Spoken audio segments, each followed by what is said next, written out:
Falece un traballador electrocutado no Hospital do Barbanza.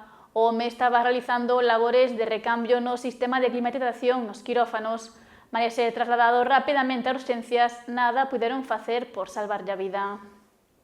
Un traballador de 52 anos perdeu onte a vida no Hospital do Barbanza cando se atopaba instalando o novo sistema de climatización nos quirófanos. Era operario dunha empresa externa e tratábase do primeiro día de labores no centro comarcal. Polo momento non trascenderon moitos datos sobre o accidente ao estar baixo investigación pola Policía Nacional e Seguridade e Saúde Laboral. Como sinal de respecto, hoxe pola mañá os traballadores do centro concentráronse ás portas do hospital para realizar un minuto de silencio e enviar as súas condolencias á familia. Onte pola tarde falleceu un traballador no hospital electrocutado.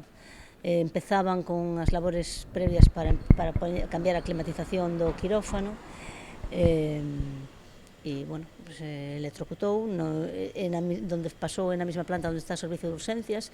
Inmediatamente avisaron ao servicio de urxencias que foi correndo hacia ali e empezou as maniobras de reanimación, pero ainda así pues, non sobreviviu.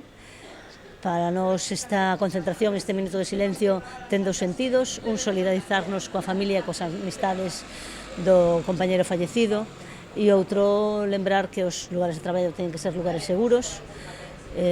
Para nós é algo impactante, porque realmente non está na nosa idea pensar que alguén vai a morrer electrocutado no noso hospital, non?